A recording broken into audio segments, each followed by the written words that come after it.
Well, welcome back, everybody. I'm meteorologist Andrea Myers, bringing you guys your daily hail forecast, sponsored as always by C3 Group, Merlin Law Group, American Contractor, and Atlas. Go ahead and check them out in the description to this video. So I hope everybody had a great 4th of July weekend. We're back. Our streaming service was down for a little while, so if something goes wonky, let us know in the comments. But we should be back and running, ready to tell you guys about today's forecast. We do have severe weather possible along the Front Range and into the Central Plains. So going into that, Denver, you're in it for today. Then back for round 2 into tomorrow. For the I-25 corridor, not looking as good as eastern Colorado, but we'll talk more about it and we'll discuss the whole forecast and risk and everything.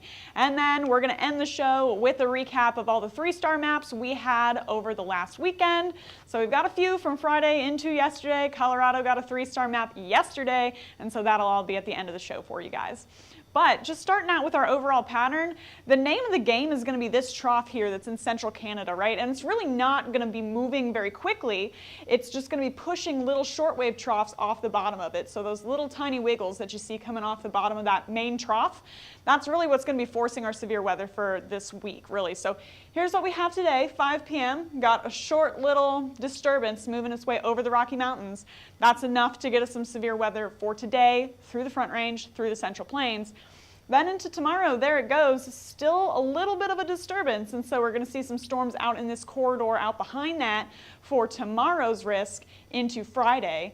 All right, and then that's going to continue to travel off to the east, very slowly creeping off that way, and really the risks from that are going to be pretty scattered. All right, not any crazy organized storms unless this is pushed way far south, but it's enough to get us some severe weather this week. All right, so that's the main pattern that we're seeing for today into the next few days. So right now, we just had some crazy wind move across the Hail Palace from this structure that's moving off through eastern Oklahoma now. Got some remnants of that out behind it. Just the cold air from that is going to form some more storms through the Central Plains. And then out in the high plains, we got those sunny skies. Had some cloud cover earlier, but that has since clearing out, and we could potentially see some storms along that way into this evening. Then into the Midwest. We've got more for you guys as well. You can see the converse there. That cloud cover is starting to move in, and some storms jumping up along that as well as they get ready to track through St. Louis, through Springfield, and eventually into Chicago area later tonight. Should see some intensification on that as it moves into those nice, sunny, warm skies. So for the rest of us, going to be pretty warm down south, and if you're behind that cold front, all right, see there's that trough, dropping that cold front out behind it. Way nicer out there. 61 degrees in Denver, 74 in Minneapolis, feeling way better than the 91 in Dallas, 89 in Houston, 90 in Miami. So nice and warm down south. Not going to get us much hail down there because it's just staying so warm. And in terms of humidity, here we go. You got those deep, deep greens on the map there. 76-degree dew points in New Orleans, and that coupled with temperatures in the 90s are just going to feel muggy as all get out. So along the Gulf Coast, we're seeing upper 70 dew points, still seeing 70s and upper 60s where we could see our storm zone later into today, 57 degrees in Denver, so even pretty high for you guys. And again, storms expected in this corridor for later today where we have those 50 and 60 degree dew points. So all that kind of couples together to form our significant hail model here. How cold is the upper atmosphere? How are our dew points and temperatures looking? Is there any forcing? All of that goes into forming the significant hail model here. And so it shows a little bit along the Front Range, enough again to get some pretty large hail through that corridor, as well as parts of southwestern Kansas here and the Oklahoma-Texas panhandles for today. Then it's going to pretty much linger like that for the afternoon and evening into tomorrow, and then we could see this whole corridor start to light up for tomorrow. So watching the Front Range high plains into today, could potentially see some high winds with this system if you guys are, again, in southwestern Kansas or the panhandles here. By midnight, starting to see some of that, model values starting to tick up in terms of high winds. Could see those gusting through and then making a run at Wichita and potentially even into central Oklahoma by around 5 p.m. with a couple areas of pretty high gusts tracking through. We just got an update on that, and potentially, again, very high winds through this corridor through like Woodward and North Texas for today. So watching that for our wind risk, and then putting that all into our future radar here. Got some storms bubbling up through, again, the panhandles by around 4 p.m., but this is really the corridor we're watching today for large hail. Denver to Colorado Springs, I think that's the best spot along the I-25 corridor to potentially get severe hail into today. Some of that could be large. So there we go with one cell popping up by around 4 p.m. That's going to kind of track off to the east for the Denver area, and then more tracking along by 6 p.m., possibly just east of Denver through like Parker, maybe Castle Rock area, and then trying to sink down towards Colorado Springs. More to come. Seeing a lot more coverage into the overnight. There we are by 3 a.m. Again, high winds down in this area. Wichita could potentially be seeing some high winds with this band that's now going to be tracking through, as well as some residual hail threat with any cells that form out ahead of that.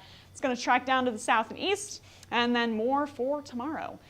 So now talking about the Midwest, again, we should see some intensification on those storms in the next few hours. Here we are at 4 p.m. Central, 5 p.m. Eastern, just depending on where you're at, and anywhere from southern Minnesota all the way down past St. Louis. Could potentially be seeing some hail with any of those storms as they stay broken. Then watch over the next few hours, they start to kind of collect together, form that wind-producing line as they track into Milwaukee, into Chicago, Champaign. Could potentially see some quarters on that, as well as some high winds. As it eventually tries to move into Indiana, kind of dies out before it does. But bottom line, you got all risks there for large hail, as well as some gusty winds as that line makes its way through. So, max hail size today, would not be surprised if we get some, golf ball, hen egg, maybe even a tennis ball here or there.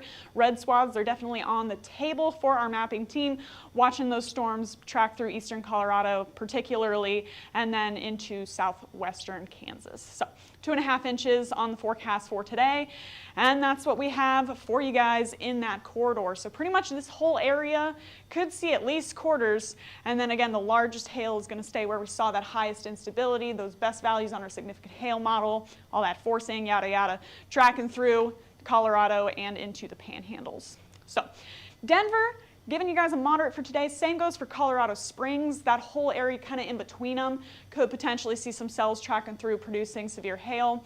And then keeping that red just along and east of the I-25 area, all right? So could potentially see some 2 inches or plus out in that region. Pueblo, low end chance for you guys, same with Colby. And then once things move over Dodge City and Wichita, potential for you guys to see severe hail as well, with some large hail again, really kind of in this corridor here. Then off to the east, if you guys are in Joplin, all the way up into Chicago, even Milwaukee, could see some severe hail. Probably going to stay more towards quarters to $50 for you guys as that band forms, and then we see that wind threat. So low end chance for everybody, but could potentially see some hail with those storms into today. So for Denver city forecast, it is looking like it's going to be a later timeline, and this is going to be for Denver to Colorado Springs again. But around 6 p.m. Mountain Time to 10 p.m. is when storms should be moving in and out.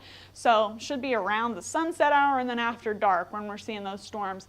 Could potentially get some golf balls in there. Would not be surprised if you guys see some of those. Chances of 1 inch hail, again, moderate. But the chance of seeing anything much larger than golf balls is going to be lower. That 2 inch should probably stay just east of I-25. So that's what we're watching for you guys for hail today. For wind, just kicking that a little bit farther south through Arkansas, through parts of Louisiana, but the rest stays the same here. If you guys are pretty much along the Front Range eastward, you got a chance of seeing severe wind. Dodge City and Wichita have the best chance, as well as areas like Guyman and just north of Amarillo, to see high winds into today. Low wind chance across the board for the rest of you. But then once you get off into the Midwest and parts of the Ohio Valley, going to bring those chances back up through Chicago, through Springfield, and through Milwaukee as well to potentially see some gusts at or above 60 miles an hour with that line as it tracks through. And then last but not least, if you guys are in Little Rock or south parts of Memphis, you guys could also see some severe gusts with that band that's currently tracking through, as well as more storms into this afternoon. Then for tornadoes, just going to keep it to where we're seeing those supercells, that large hail possible. Also got tornadoes on the table. So if you guys are anywhere from Denver to Pueblo into Dodge City today, could potentially see some rotation on those storms, get you a couple of short-tracked tornadoes through the area. And that activity will be very low end, very scattered, looking more at wind and hail into today. But again, tornadoes are still on the table for your forecast. Then for tomorrow, it's going to be the Rocky Mountain Show. So kind of trying to creep into the North Plains here, but we're going to see some storms developing really through Wyoming and parts of Montana by around 6 p.m. So it's going to be another late one, guys. We could potentially see some stronger storms making their way, trying to make a run at Rapid City here. You guys are no stranger to large hail, so could potentially see more of that into tomorrow, as well as high winds through that area. But there's hail chances all the way pretty much from Billings southward. So watching those track off to the east and then form this kind of complex here that's going to track down to the southeast through parts of South Dakota, through parts of Nebraska, and bring us a very windy and rainy morning if you guys are down in Omaha or even Sioux Falls. Then southward for the Front Range as well as the Central Plains, you're going to get some storms looking like they're going to stay off to the east.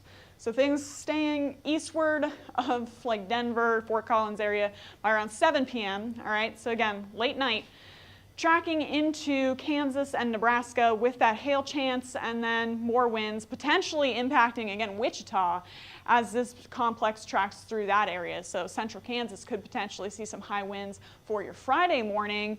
But again, large hail is looking like it's staying off to the east of Denver, kind of the west of Colby-Goodland area, and could see some larger stones out that way.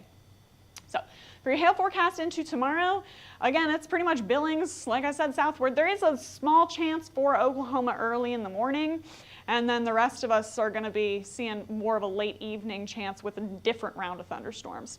So if you guys are in Billings, Rapid City, you're on like a low moderate for tomorrow. I might upgrade that to a moderate. But Casper, Cheyenne, and southward, you guys have the strongest chances of seeing severe hail into tomorrow afternoon and evening, and some, again, 2.5 inches possible out through Colorado and up through western Nebraska. Now, southward into Denver, into Pueblo, there is a chance that the system can slow down a little bit, and that'll push this risk out to the west. There's a chance it could speed up a little bit, so it could push it further out to the east. It's really going to depend on the timing of that trough moving through. So come back tomorrow. We'll update you guys on Denver and Pueblo, but for now, low-end chance to see maybe some quarters with that, again, if it tracks off a little bit to the west. But largest hail through eastern Colorado right now, moderate chance for you guys in Colby, low-end chance across the board for everybody else for severe hail into tomorrow. Then for wind, going to look at, pulling it a little further east, but we're going to look at mostly the same area here from Billings all the way into North Platte, Denver, Colby, all you guys.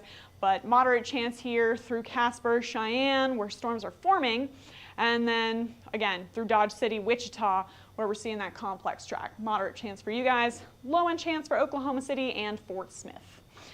So, and there is a chance potentially to see some tornadoes into tomorrow, but we will update you guys on that again, just depending on the track of that system.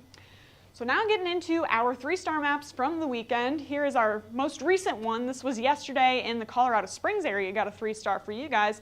A couple of rounds of quarters to $half tracked through the city before this guy tracked through as well.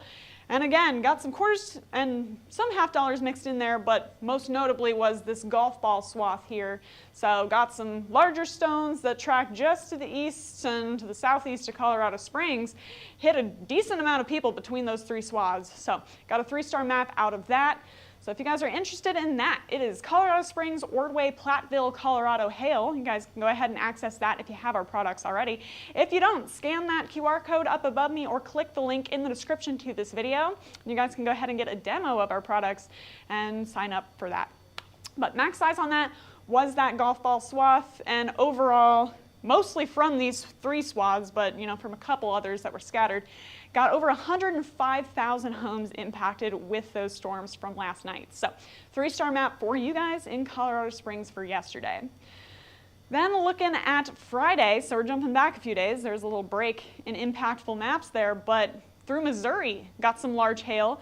Kansas City, it missed you, but it did hit some of the outer suburbs in Kansas City, as well as went through parts of the metro of St. Louis. So jumping into our Kansas City swaths, got some pretty large hail on that. That's where the max size from our map came from, 3.5 inches just to the southeast of Richmond here. But Rockford, Lawson, Richmond proper, you guys all did get hit with that severe hail into Friday. And so, that's noteworthy if you guys are out in KC. Then down in St. Louis, you guys got a few severe swaths. Now, they weren't as large as the ones out near Kansas City in terms of hail size, but you still did get some isolated golf balls in this Eureka swath and some ping pong balls up near Spanish Lakes. So enough to definitely get some people's attention if you guys were down in St. Louis on Friday. So again, if you want access to that map, it is called Lexington, Wildwood, St. John, Missouri, and it hit over 93,000 homes with all of those swaths combined. So big day on Friday for the St. Louis, Kansas City areas. And then into Illinois, got more from that same system, producing mega hail up here near Carbondale up to the north and east, and then got some pretty large hail as well. I mean, we can't rule out ping pong and golf ball. That's still large hail there near Bolo and just to the southwest of McLeansboro there. So with all those swaths, that max hail size on that, again, mega hail, 4-inch hail with that Carbondale swath hit over 39,937 homes. And that was a 3-star map called Marion, Johnston City, Anna, Benton, Illinois hail. So go ahead and sign up for that if you guys, or download that or whatever you need to do if you guys need access to that. So that's all we've got for today.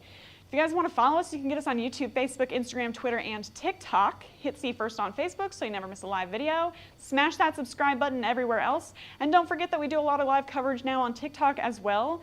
We also do some interactive forecast updates. So go ahead and follow us at Hail Trace there. Then if you want to get in contact with us, go ahead and scan that QR code up above me, click the link in our description, that'll get you a demo to our products, or you can sign up that way. Or if you have questions about our products, you can go ahead and give us a call at 855-334-4245.